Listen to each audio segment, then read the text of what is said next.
Innal hamdalillah nahmaduhu wa nasta'inuhu wa nastaghfiruh wa na'udzu billahi min shururi anfusina wa min sayyiati a'malina man yahdihillahu fala mudilla lahu wa man yudlil fala hadiya lahu ashhadu an la ilaha illallah wahdahu la syarika lahu wa ashhadu anna Muhammadan abduhu wa rasuluh alladzi la nabiyya wa la rasula ba'da.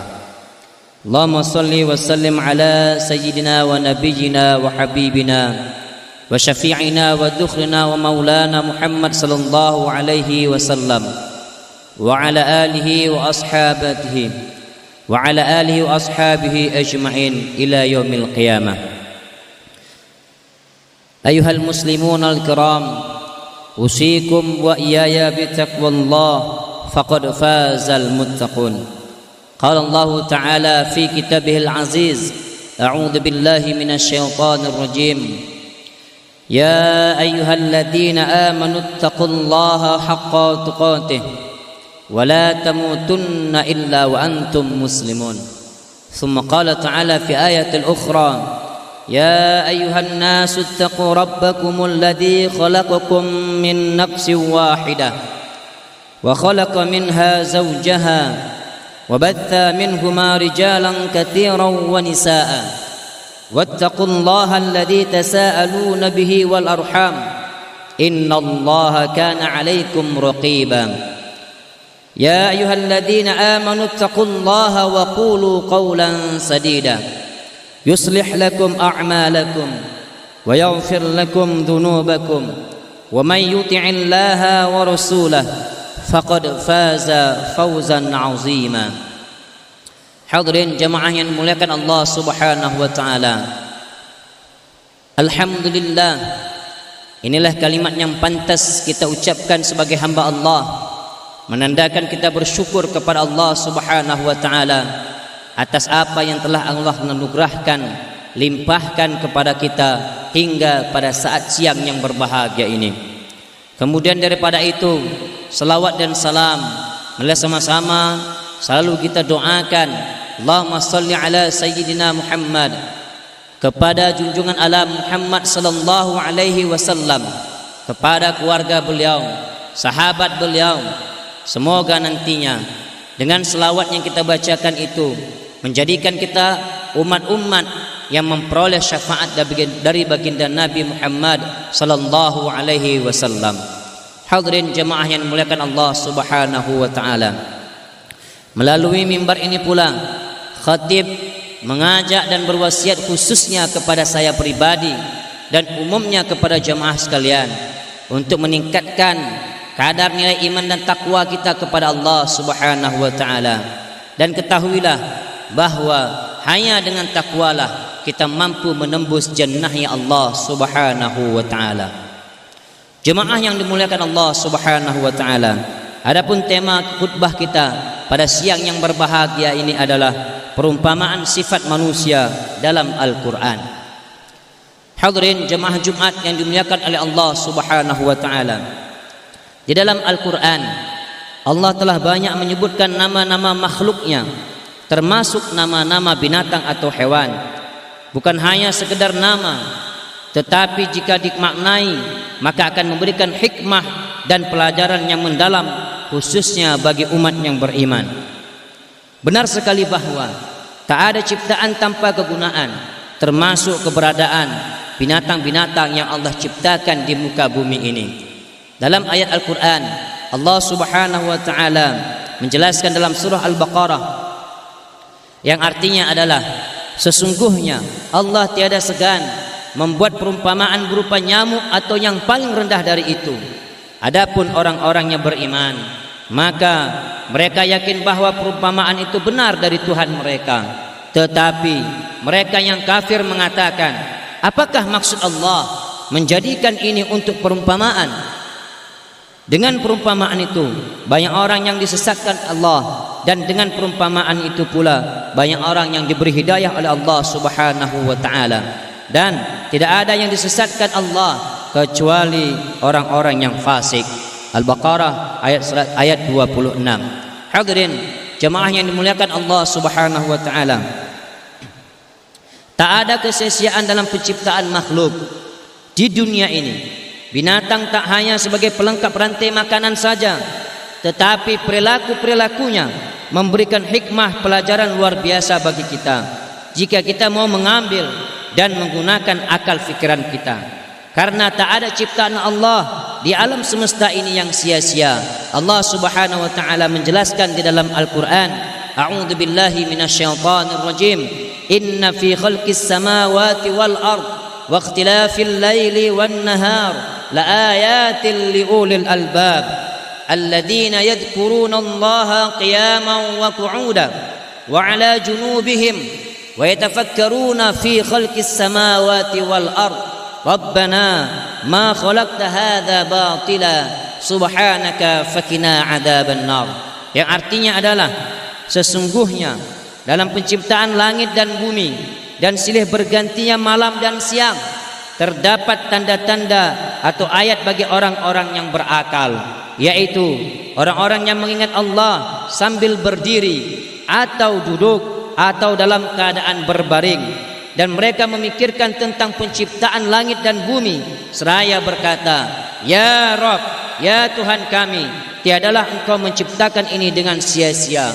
Maha suci Engkau, maka peliharalah kami dari siksa api neraka. Al-Quran surah Ali Imran ayat 190 sampai 191. Jemaah yang dimuliakan Allah Subhanahu wa taala, di dalam Al-Quran termaktub setidaknya ada 3 binatang kecil yang diabadikan oleh Allah dan juga menjadi salah satu nama surah dalam Al-Quran.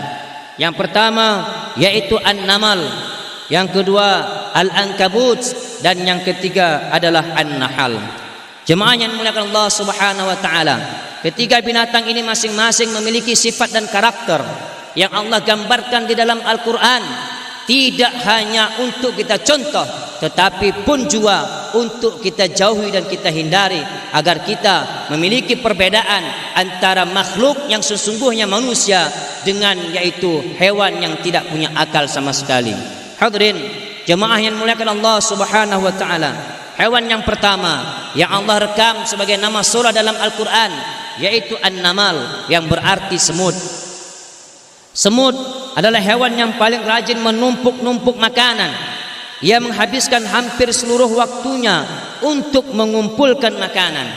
Semut cenderung menghimpun makanan untuk persiapan persediaan bertahun-tahun, walaupun ia sadar dan tahu bahwa umur semut itu tak hanya lebih dalam 1 tahun.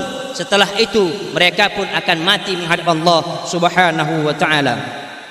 Hadirin jemaah yang dimuliakan Allah Subhanahu wa taala, ketamakannya juga luar biasa, sehingga sering kita lihat semut berusaha memikul sesuatu yang jauh lebih besar dari badannya. Lebih konyol lagi, sesuatu itu mungkin sebenarnya tidak berguna bagi semut itu sendiri. Manusia yang menyerupai kebiasaan semut adalah manusia yang senang sekali menumpuk-numpuk sesuatu yang mungkin tidak pernah dinikmatinya. Ia menumpuk-numpuk harta tanpa mengerti makna harta itu sendiri. Ia terus merasa fakir dan miskin. Ia bekerja terus-menerus sampai larut malam, seperti tidak pernah letih dan lupa menikmati hasil dari pekerjaannya itu tersebut. Apalagi untuk bersyukur kepada Allah, seolah-olah mereka itu tidak ada waktu untuk bersyukur kepada Allah Subhanahu wa taala. Padahal hal demikian, menumpuk-numpuk harta tanpa rasa syukur kepada Allah, sangatlah dibenci Allah dan Rasulullah sallallahu alaihi wasallam. Dalam Al-Quran Allah menegaskan, wa tuhibbunal mala hubban jamma, dan kamu mencintai harta dengan kecintaan yang berlebihan.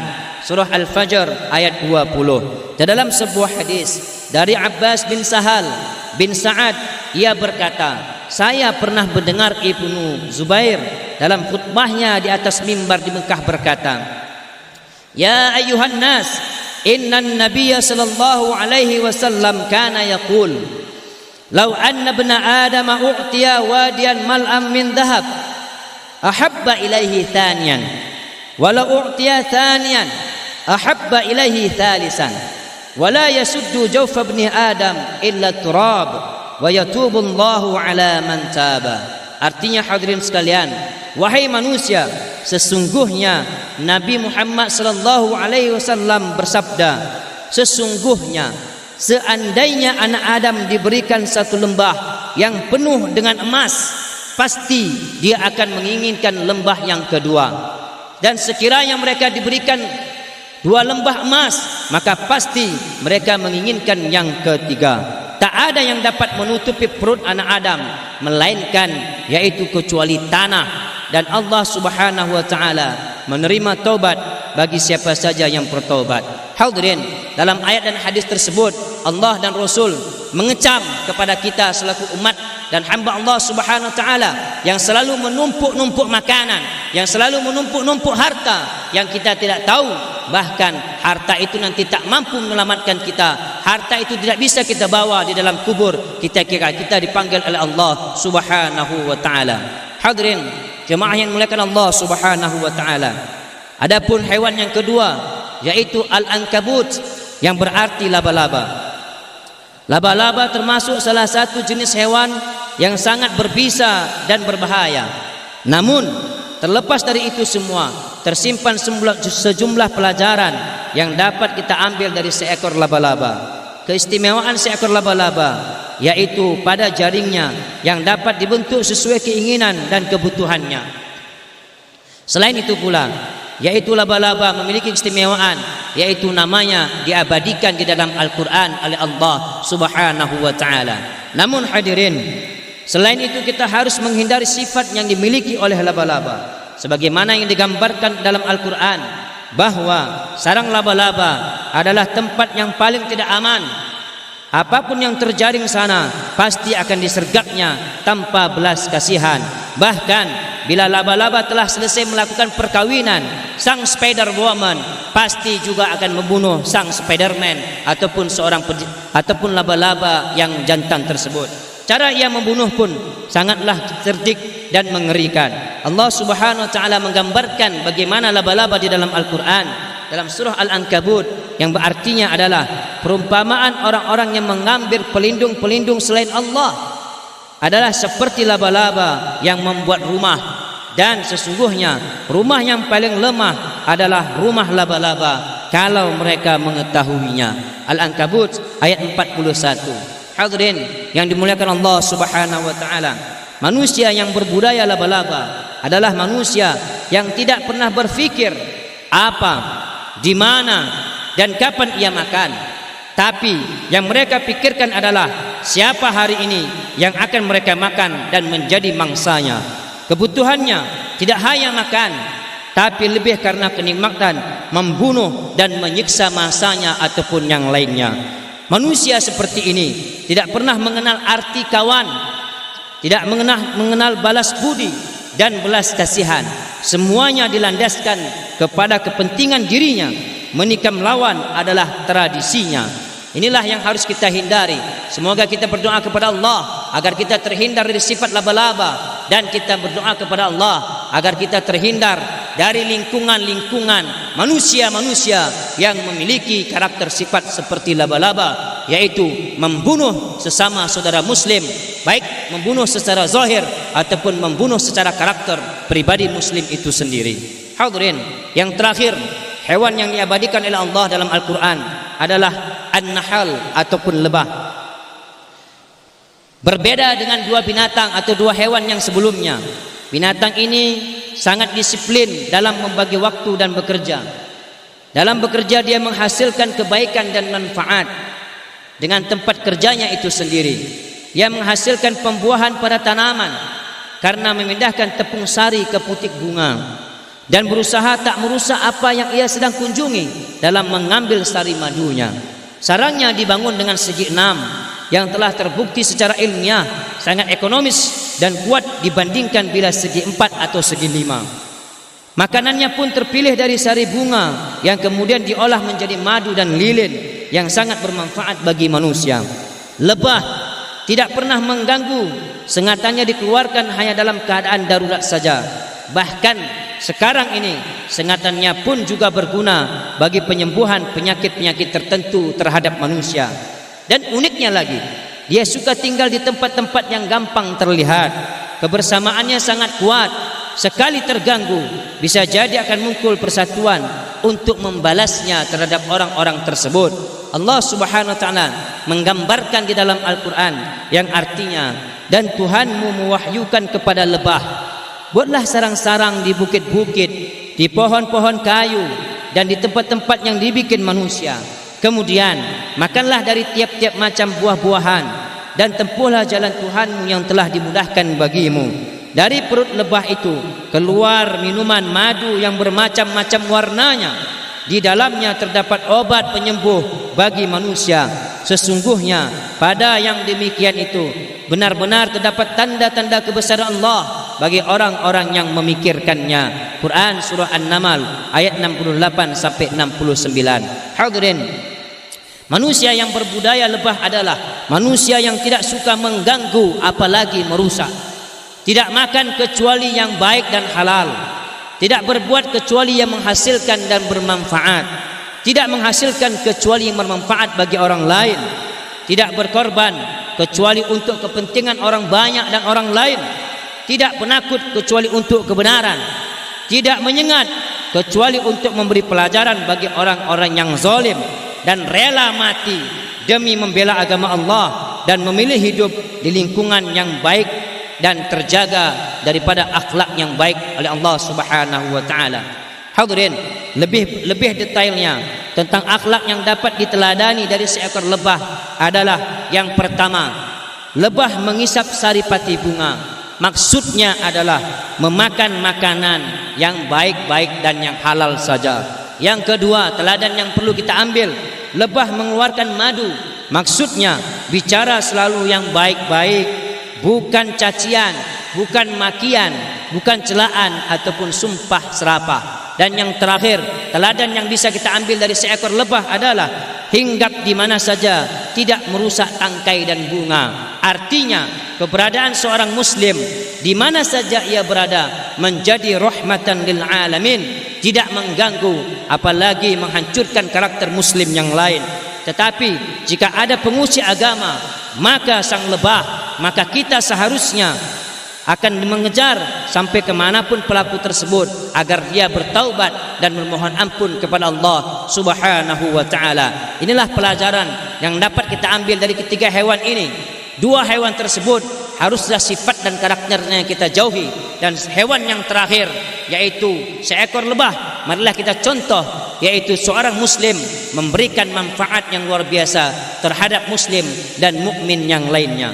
Jemaah sekalian, akhirnya marilah kita merenungkan dan mencontoh sifat yang baik yang dimiliki oleh lebah tersebut, sehingga kita dapat menikmati hidup di dunia ini, dan lebih daripada itu dapat menikmati hidup di yaumil akhir nanti, berjumpa masuk surga kepada Allah Subhanahu wa ta'ala. Amin ya rabbal alamin. Barakallahu li wa lakum fil Qur'anil azim wa nafa'ni wa iyyakum bima fihi minal ayati wa dzikril hakim. Fastaghfiru innahu huwal ghafurur rahim.